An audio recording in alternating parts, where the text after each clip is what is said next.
मालेगांव शहर, खास तौर से मालेगांव सेंट्रल के साथ मुसलसल नाइंसाफ़ी हो रही है।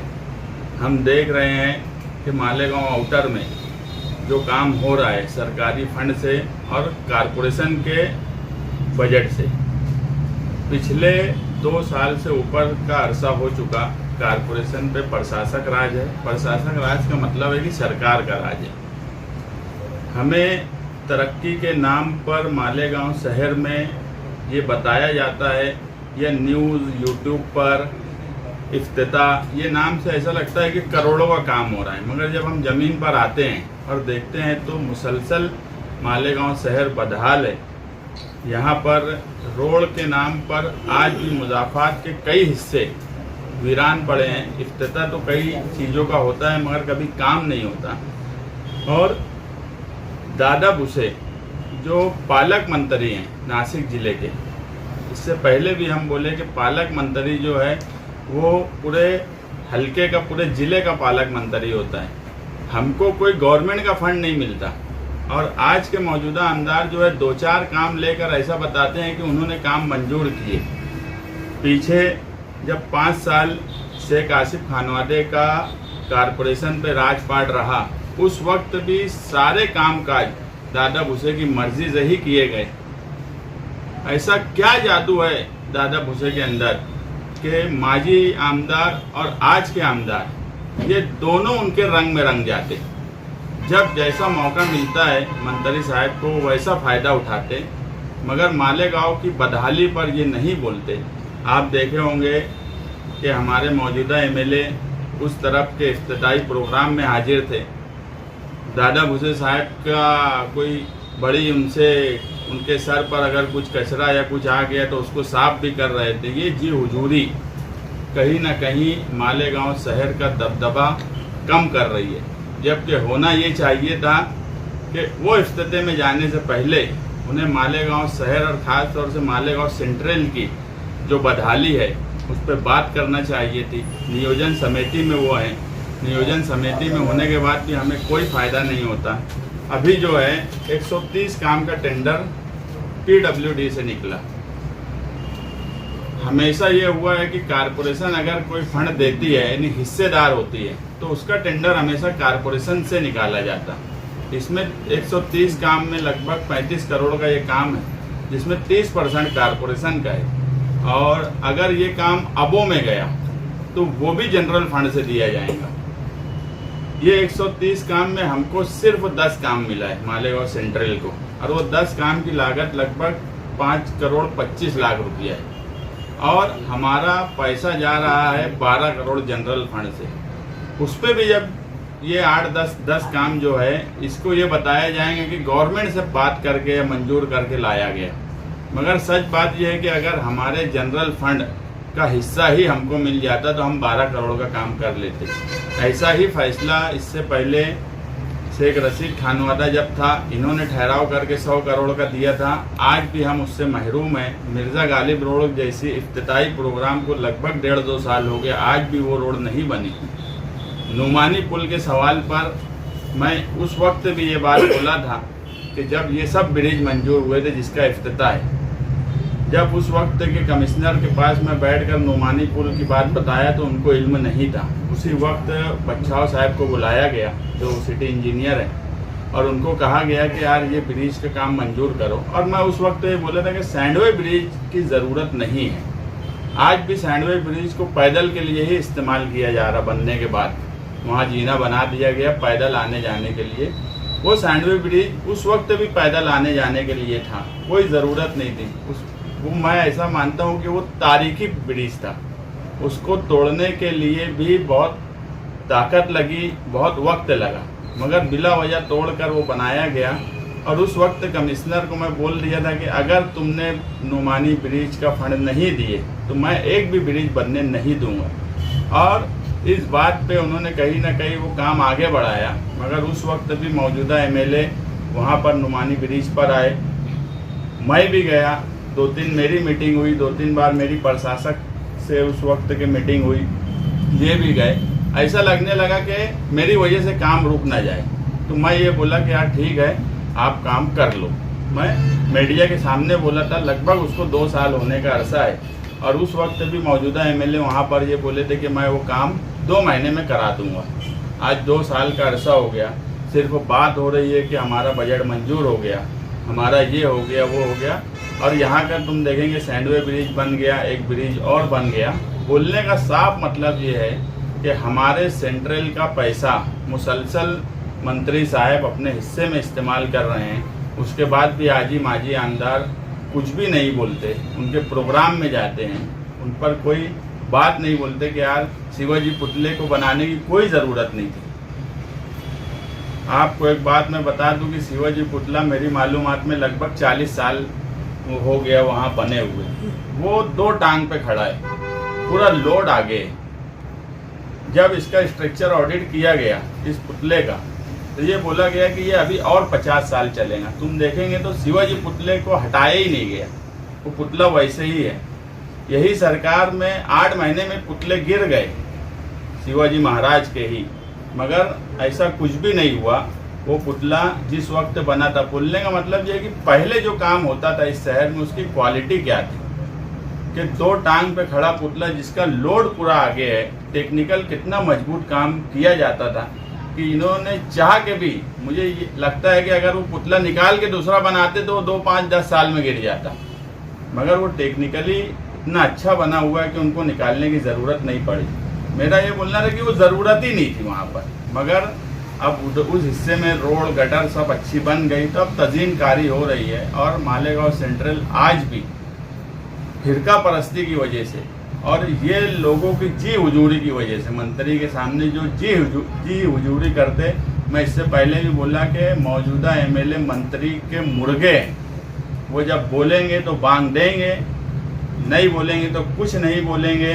उनके इफ्तिताई प्रोग्राम में भी जाएंगे, सब कुछ करेंगे, मगर मालेगांव सेंट्रल की आवाम के लिए ना ही कभी वो कोई बात बोले, ना नियोजन समिति में बोले, ना कारपोरेशन का इतना बजट जा रहा है उस पर बोले। हम इस मामले में कल एक हमारी अवामी मीटिंग, वर्करों की एक मीटिंग बुलाएंगे और हम शिवाजी पुतले पर ही इस नाइंसाफ़ी के खिलाफ जल्द ही धरने का ऐलान करेंगे, क्योंकि वही हिस्सा ऐसा है जो दोनों से कनेक्ट है। और अब हम ये बात अवामी सतह पर एहतजाज के ज़रिए, वो मंत्री के खिलाफ एहतजाज समझा जाए, प्रशासन के खिलाफ समझा जाए, मौजूदा आमदार के खिलाफ समझा जाए, माजी आमदार के खिलाफ, इन सब के खिलाफ हम एक एहतजाज करेंगे, बड़ा एहतजाज, जो मालेगांव की आवाम और मालेगांव सेंट्रल के लिए हम इंसाफ मांगेंगे कि हमें इंसाफ चाहिए। हमारा जितना पैसा हमको मिलना चाहिए डेवलपमेंट के नाम पर, उतना पैसा हमको हर हाल में चाहिए। हमको स्टेट गवर्नमेंट से आज तक इस 5 साल में 1 रुपये का फ़ायदा नहीं मिला, उल्टा हमारा ही पैसा वो हिस्से में चला गया और उस पर आजी माजी आमदार ने कभी कोई बात नहीं बोली और हमेशा उनका साथ दिए। वक्त बदला, आज जो मंत्री साहब की मुखालफत कर रहे हैं, कल यही सब लोगों ने ठहराव कर करके उनको दिया। और आज जब प्रशासक राज में एमएलए का काम काज था कि दबाव बनाकर ज़्यादा से ज़्यादा फंड लेना, मैं तो इस पर हैरान हूँ कि कोई आदमी, मुझे एक मर्तबा मंत्री साहब शिवाजी पुतले के पास मिले तो मैं उनको बोला कि यार आप इधर के भी पालक मंत्री हो, ठीक है, आप अगर उनके साथ हो, उनके साथ दिखते हो, तो मालेगांव शहर का क्या फ़ायदा किए ये मौजूदा एमएलए और माजी एमएलए दोनों को बताना चाहिए कि जब 5 साल वो मंत्री साहब के साथ थे तो मालेगांव को क्या दिए, और ये जब से मंत्री साहब के साथ है तो उन्होंने क्या फ़ायदा मालेगांव शहर वालों को किया। मालेगांव शहरियान का कोई फ़ायदा नहीं होता, उल्टा हमारा पैसा ही उस तरफ इस्तेमाल होता है। और ऐसे नाइंसाफ़ी के खिलाफ हम कल मीटिंग लेके एक एहतजाज करेंगे कि ये मालेगांव सेंट्रल के साथ, और वो एहतजाज मंत्री के खिलाफ होगा, प्रशासक के खिलाफ होगा, आज के एमएलए के खिलाफ होगा और माजी एमएलए के खिलाफ होगा।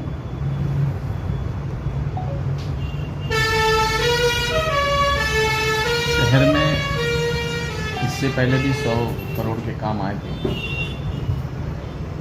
उनमें से कुछ काम मालेगांव शहर को दिए गए थे और अभी भी आए तो 5 करोड़ के काम दिए, अभी भी 5 करोड़ के काम है, 5 करोड़ 25 लाख के काम है। तो ऐसे कौन से काम है जो नहीं किए गए, या आप ऐसे बता सकते कि भाई यहाँ पे ये होना चाहिए था नहीं हुआ, ये होना चाहिए था नहीं हुआ, तो रास्तों की हालत और शहर की ये। अब मतलब बताने की बात ऐसी है कि मैं बोलता कि मुज़ाफ़ात का सारा हिस्सा देख लो, मालेगांव स्कूल का रास्ता देख लो, मालदा से जो इस तरफ मालेगांव शहर की तरफ ये बड़े रास्ते की बात कर रहा मैं, यहाँ तक कि जो मंत्री का हलका है जो मुस्लिम है, उस मुस्लिम हलके में भी काम नहीं होता। रमजानपुरा का हिस्सा देख लो, काम इतना ही किया गया, जो हमारा जो जनरल बजट ले जाया गया उसका आधा ही काम हमेशा हमको दिया गया, पूरा भी नहीं दिया गया। सरकार से हमको कोई 1 रुपया 5 साल में नहीं मिला।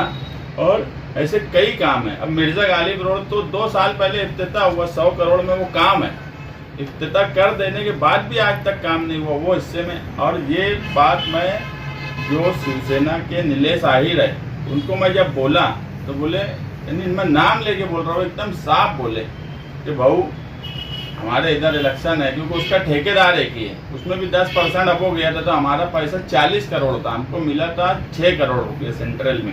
40 करोड़ दे के हमने 6 करोड़ का काम सिर्फ लिया, और उसमें भी मिर्ज़ा गालिब रोड जो 2 करोड़ की थी वो काम आज तक नहीं हुआ। और वो ये बोले कि यार हमारे इधर इलेक्शन है, अब एक ही ठेकेदार है, तो बोले इधर ही काम करेंगे ना। तो मौजूदा एमएलए को नहीं लगता है कि उनका भी इलेक्शन है, उनको भी इलेक्शन में जवाब देना पड़ेगा। नहीं, 6 करोड़ का 110 करोड़ के काम में सिर्फ 6 करोड़ का मालेगांव सेंट्रल को काम मिलने के बाद भी आज लगभग 3 करोड़ का काम हुआ ही नहीं, सिर्फ 3 करोड़ का काम किया गया, वो फार्मेसी वाला जो रोड था। 6 करोड़ के काम में 3 करोड़ का काम किया गया। अगर मैं बोलूँ 110 करोड़ में हमको 3% भी काम आज हमारा नहीं हुआ है, तो हमारी क्या हैसियत है। हम आज कारपोरेशन की हुदूद में अगर हम देखें तो हम 70% है, और 70% वालों को 110 करोड़ में सिर्फ 3% काम मिला है। कोई मुआवजा ही नहीं हो सकता कि यार आधा तो काम मिलता, अगर हम 70% है तो 50% तो मिलता। 3% काम अगर हमको मिला है जो काम हुआ है, और उस पर वाहवाही, उस पर फोटो, उस पर ये तो शर्म आना चाहिए कि ये जब मैथमेटिक्स ये कर ले कि 70% टैक्स देने वाले 70% रुपया हमारा, और हम 3% काम लेके वाहवाही करते मंत्री की, तो ये शर्म आने वाली बात है। ऐसे सब लोगों का खिलाफ, ये नाइंसाफ़ी के खिलाफ, इन सब के खिलाफ एहतजाज होना चाहिए। और ये मौजूदा एमएलए ही किया, ऐसा नहीं है, माजी एमएलए जो है उनका भी तरीक़ाकार यही रहा है मालेगांव शहर के साथ। सियासी पार्टी जगह जगह एहतजाज कर रही, जहाँ पे काम नहीं हुए वहाँ पे।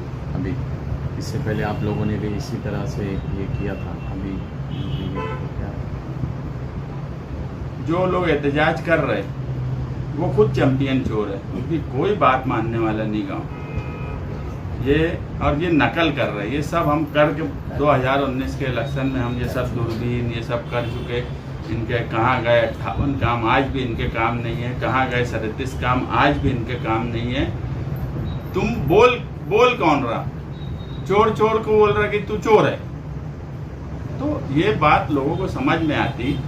हम जब भी हमने सारे पेपर निकाले, मैं इससे पहले ही बोला कि मैं 1 साल से बदउनवानी के सवाल पे कुछ नहीं कर रहा जानबूझकर, क्योंकि मुझे ये मालूम है कि अगर मैं जब कोई बात बोलता या मैं जब कोई काम करता तो मैं कागज़ पेपर सब इस तरह से करता, उसको मुझे मेहनत भी बहुत करना पड़ती, लोगों को समझ में आता।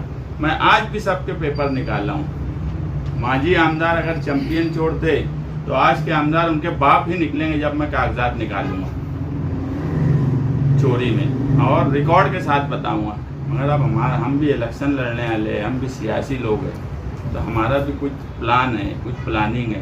वक्त के साथ बताएंगे क्या करना है। जब हम करेंगे तो इंशाअल्लाह पूरा शहर देखेगा कि करप्शन के खिलाफ अगर हम कोई बात बोल रहे और कोई एहतजाज, ये नकल उकल करना हमको निहाल साहब ने सिखाया नहीं। अगर हमारी कोई नकल करता और वो काम करने लगता तो हम उसमें पढ़ते ही नहीं। हम जब करेंगे तो पूरे शहर को समझेगा कि किस कब्रिस्तान में चोरी हुई, किस मस्जिद के पास की रोड गायब हो गई, ये सब चीज़ भी रिकॉर्ड के साथ मेरे पास मौजूद है। मगर मैं बोला हम सियासी है, हमको भी इलेक्शन लड़ना है, तो वक्त के साथ हम बताएंगे क्या है। तो क्या ऐसा समझा जाए कि आने वाले दिनों में एमएलए की बदनवानी के खिलाफ आप कोई महास खोलेंगे? एमएलए सिर्फ नहीं, माजी एमएलए और आजी एमएलए। माजी एमएलए जो बार बार बोलते हैं कि मैं फंड लाया, मैं भी 10 करोड़ लाया, 15 करोड़ लाया, तो उन्होंने भी लाए तो कई काम नहीं किए। अरे इनका तो कई सेटलमेंट हुआ है, वो भी मैं बता सकता कि एक ही कब्रिस्तान में काम डाल दिए। माजी एमएलए का भी रिकॉर्ड है कि वो भी काम डाले हुए और ये भी डाले हुए, और दोनों ने बैठ के सेटलमेंट कर लिए कि एक काम करके दोनों बिल बना लो, रिकॉर्ड पे। तो मैं ये बोल रहा कि ये महाज हम सिर्फ मौजूदा एमएलए के बारे में नहीं खोलेंगे। जो लोग बड़े बड़े दावे करते हैं कि यार हम करोड़ों फंड लेके आए, हम एमएलए नहीं रहते हुए भी करोड़ों लेके आए, एक एमएलए रहते हुए करोड़ों लेके आए, वो 366 करोड़, लेकिन इनका सेटलमेंट एक जगह पे नहीं हुआ है। ऐसी 4 से 5 जगह है जहां दोनों का फंड था और दोनों ने आपस में बैठ के बातचीत कर ली कि एक काम करेंगे और दोनों बिल बनाएंगे, और मैं रिकॉर्ड के साथ आगे पेश कर दूंगा वो 50-50। मैं जो बात बोल रहा कि ये मिली जोड़ जो है 1999 से इस शहर में है। 1999 का फतवा लिखने वाले भी एक सहाफ़ी मालेगांव का कभी इनकार नहीं कर सकता। 2004 में भी एक सहाफ़ी मालेगांव का जिसने फतवा उनको लिख कर दिया, वो अखबारात में जब वो ताल्लुक में लिख के दिए होंगे जो सहाफ़ी थे। उसके बाद जब नदी का वो हिस्सा कट हुआ तो शेख आसिफ फैमिली को लगा कि अब नयाल साहब को किसी को लाने की ज़रूरत है। हिंदू वोट कट गई, जो लोग गणपति पे चंदा देते थे, गणपति मंडल में बैठते थे, अब वो भी बुत परस्ती और इस पे बात कर रहे हैं। मैं वही बोला कि बात वो करे जो ये सब नहीं किया हो। हम ये बात नहीं बोलते क्योंकि हम हिंदुस्तान में रहते हैं, उसको संविधान को मानते हैं। हमको बाबा साहब अम्बेडकर को भी फूल चढ़ाना पड़ता, हमको गांधी को भी फूल चढ़ाना पड़ता। हम ऐसी कभी कोई बात नहीं बोलते जो बात हम नहीं किए हैं। बात वो बोले जो कभी नहीं किए। जो इल्ज़ाम लगाते हैं बुत परस्ती ये वो खुद उसी में रंगे हुए रहे हैं। बोलने का मतलब ये है कि ये लोग की मिली जोड़ 25 साल से ये शहर देख रहा है, और जब भी करप्शन के नाम पे इनकी तो बहुत ताकत है ना। अजीत पवार आज फाइनेंस मिनिस्टर है, ये क्यों गली गली घूम रहे?